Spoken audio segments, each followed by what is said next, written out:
Hey guys, I'm back. Sorry guys for not putting up a video last week. I had the flu and my voice was just so raspy you probably wouldn't have wanted to listen to me. Again, I do apologize. I know that I'd been getting to the point where I was doing pretty frequent uploads, but I will be cutting back to probably the 1 to 2 a week. I'm back at school. I'm also going to be starting back on football, so there might be a cutback during football season. So again, I'm sorry if some of my content doesn't get up all the time, but I will be trying to keep y'all with at least weekly content, and who knows, maybe during the summer I'll get to some daily content, but I'm not going to get too hopeful for that. So anyway, today's video, as you saw on the title screen, is going to be 2019 and DLC. I use DLC loosely as any additive content. So first off, 2018 has been interesting, and that's why I've been making this video. 2018 has led to some things that I don't think anybody would have expected.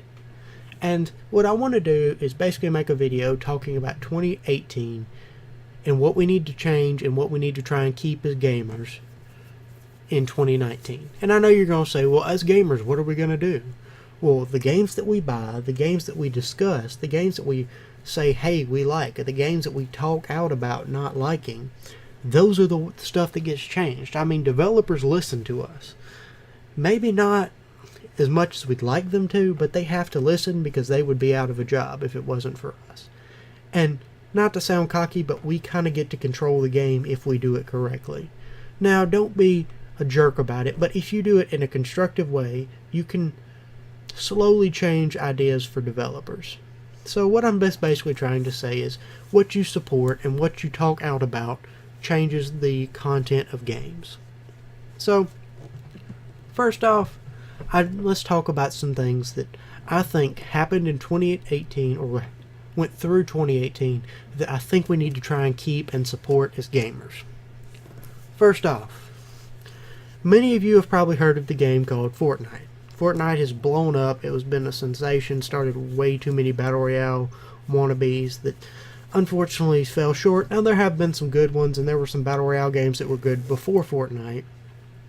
However, it's definitely one of those deals of it has been a game that has definitely changed the industry. But what I really do want to praise Fortnite for today is I want to praise them for two things. For their support and their monetization. For one, if you've looked at Fortnite, most of you watching this video probably have, it's a free-to-play game if you're just looking to play the more popular Battle Royale mode. So, that being a free mode that's that popular and that well kept is something that changes our thoughts, a lot of us thoughts on games. Because a lot of us as gamers, we always thought that it's like, oh, well, it's a AAA game. It's supposed to cost $60, but if it doesn't cost a little bit of money, it's going to be trash. And I mean, I know that's kind of an overstatement of our thoughts, but a lot of us did always kind of think, well, if it's a $60 AAA title, it's going to be the better game than a free-to-play. So, to our right, we had been shown that, but it changed. We saw a free-to-play game that was well-kept, well-designed, and very well-run game. Also, it's free-to-play, which is amazing. And I could go on and play Fortnite and never spend a dime. Now, if I want to, and I do not mind paying for I do not mind paying for some cosmetics because I'm supporting a good company. So, I don't mind. I've bought some season passes. I've played through a couple season passes. I bought the next season pass. It's just something I've done. I mean, I enjoy it and I have no problem doing it. Now, so I would definitely say they have done good there. Also, this is going to be a little bit of a shock for people who haven't been watching some of what they've been doing. I'm actually going to get to praise EA a little bit. And I know EA has always been kind of the demon of additive content, making us pay way too much for way too little. But they've done better. They've listened to a lot of our outcry. They've listened to us voting them worst company, some of the worst companies in the world. They've been voted up there before. And now we have a company who, for one, got rid of DLC, got rid of a total DLC, and just decided to give us new content for everyone.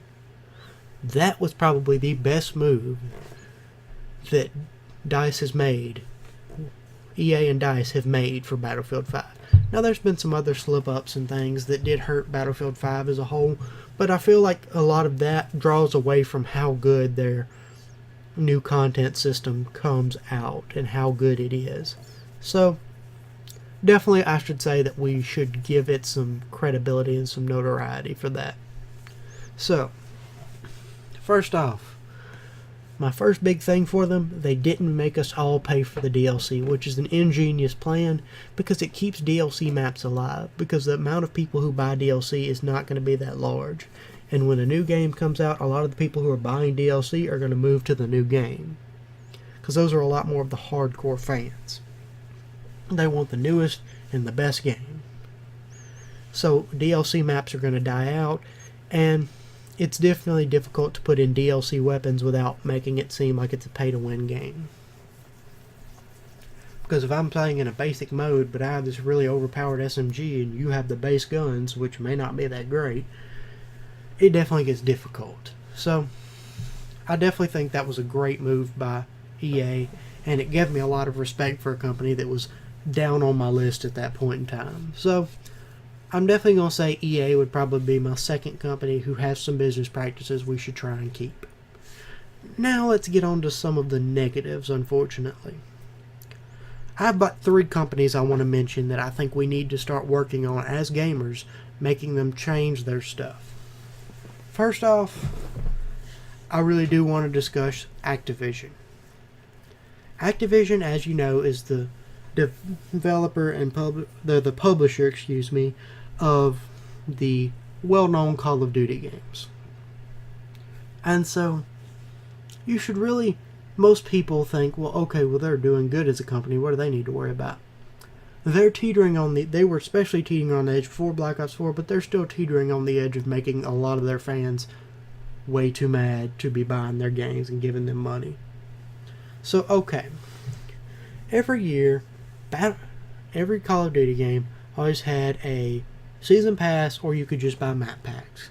A lot of people bought map packs because they didn't have $50 to drop at one time, or they wanted to wait and see if the maps were good, then they'd buy a map pack, but if they heard the maps weren't good in a map pack, they wouldn't buy it. Which is a completely respectable way to save your money. I mean, if you don't want to pay money, then don't pay it. So, I don't have no problem with that system. Nobody did, except apparently Activision, who decided to say no. The only thing we will let you do is buy the season pass, which is $50. So you ain't got $50 to drop at a single time, in a single sitting, you ain't getting the season pass, buddy. And I did buy the season pass. I will give you that. So I can't talk as bad about the season pass as I would like to, but I have a reason for it. I do YouTube. And with me doing YouTube, it's not as simple as me to just say, well, oh, I don't want to buy that.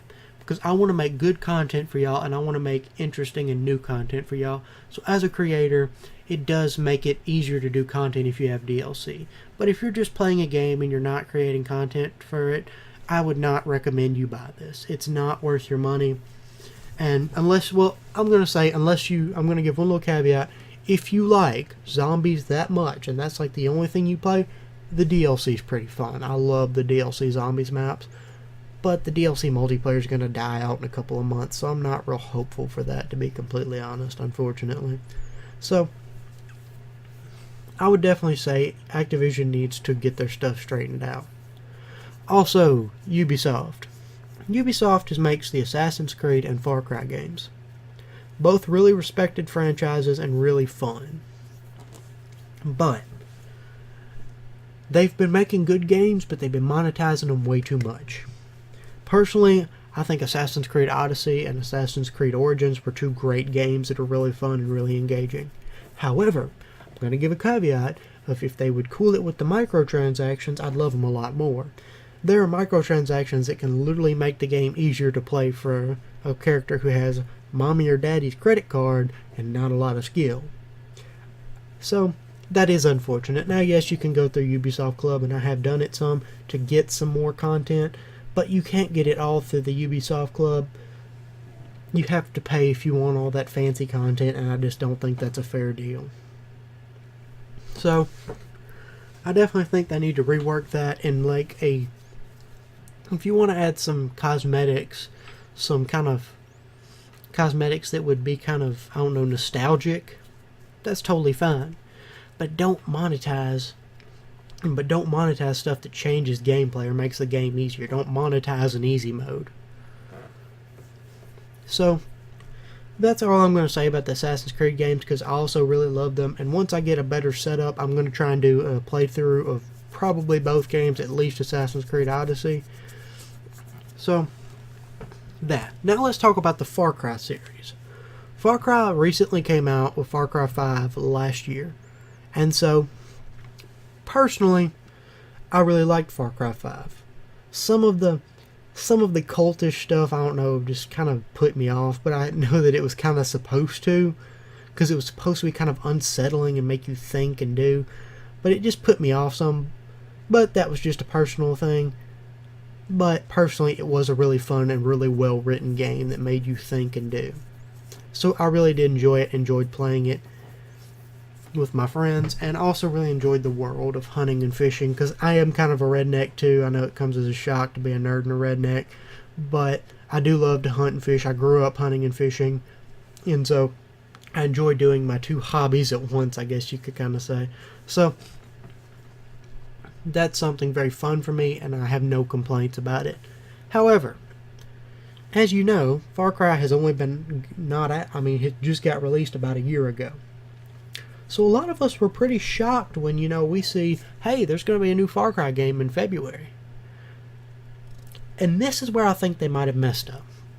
Again, more respect for Ubisoft. They're probably they're my top 3 developers and publishers. And I think they have a lot of quality games, and I think they have the potential to make great games. But here's my question. Why are you going to make a game that is not a year old? Why are you already going to make the holdover game? There's only 2 reasons I can see that they're doing this. Either one, unfortunately, to milk the system, milk Far Cry 5 nostalgia already, and so then they can drop a new game and try and make more money. Or they're already working on the new Far Cry game, but they know it's going to be out soon, but not soon enough to go without a holdover. So they just kind of reskinned Far Cry 5 and then went with it. So I am a little nervous, but I think Far Cry New Dawn, will be a really good game, or it's going to be a bust. Because currently I think it's an all or nothing deal.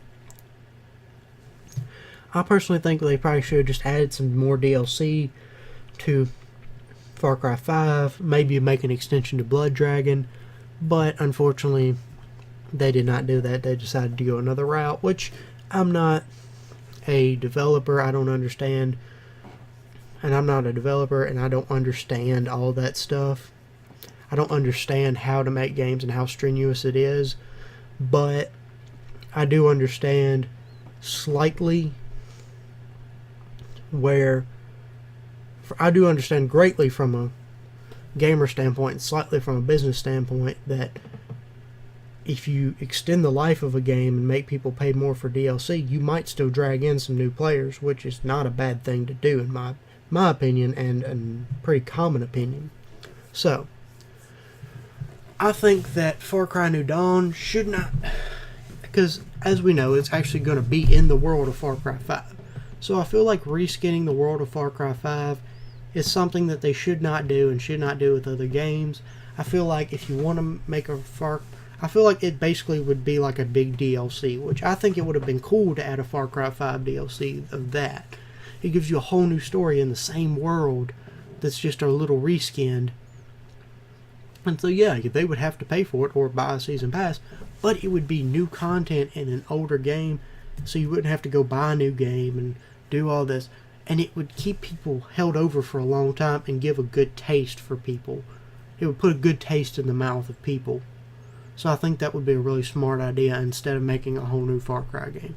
But that's beside the point. I'm really ready to see the game. I can't even lie. I know I just kind of berated it, but personally I still think that it will be a really fun game and has a really cool concept.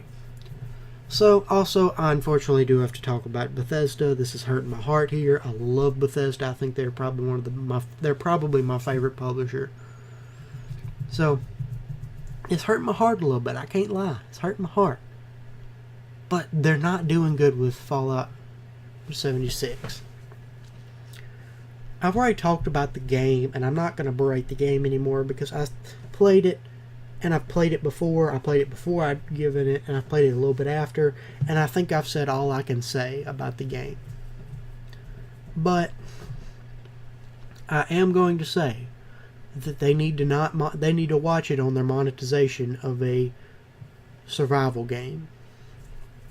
Because you should not be monetizing survival games. Survival games are supposed to have their intensity from, oh, well, I don't have this stuff to make a cure for something that I have, so I guess I'll either die or start trying to find it real quick. I don't know, it just loses its intensity when mommy or daddy's credit card can buy you all your stuff. And I know right now it's technically it's not as bad as some other games such as Assassin's Creed, but I see them going down that path and I do not want them going there. Because again, Bethesda is my favorite games studio, and I think that they have great talent, and I think that if they'll manage their games correctly, they can do good. So that's all I really wanted to talk about. I just wanted to kind of say my thoughts for what us as gamers need to support and what us as gamers need to oppose in this new year. Also, before we go, I know I kind of put a very opinionated video, so if you have your own opinion, send it to me on Twitter, send it to me on Discord, or put it in the comments and I'll respond to it. Just put it in a respectful manner, because if you respond in some way of just being pompous or being rude, I'm not going to respond. But if you will do it in a respectful way, then I will respond in a respectful way, and who knows, maybe you'll end up my video. So, also, thank you for helping us hit 30 subs. Y'all are the other reason we did it. I can't make 30 accounts. That's something amazing that we've done, but I can't get too comfortable. I know we need to keep grinding and keep trying to get the channel bigger. So now I want to set a goal for 40 subs. But again, thank you so much for helping us hit 30 subs. Also, I want to start doing some more community-driven stuff. So I'm going to leave a link down to the Twitter and the Discord. So I really hope y'all can get over there so we can grow it some more, so I can start interacting with y'all and giving y'all some choices on what type of videos, playthroughs maybe once I get a better setup and stuff to where I can record it on my Xbox. So I really want to do that. I'm going to leave a link down in the description. Go check us out. And guys, again, I'm really thankful for the 30 subs. You have no idea how hard I've been grinding for this. And so, again, if you have some family or have some friends that do want or like this type of content, then just try and send them towards me. I mean, if they don't want to watch me, that's fine. But if you've sent them towards me or said, hey, go check them out, that's all I can ask of you, and I'm more than thankful for y'all. So guys, I'm about to sign out. Check down in the description if you want to get in touch with me. Hope you'll have a great day. Goodbye.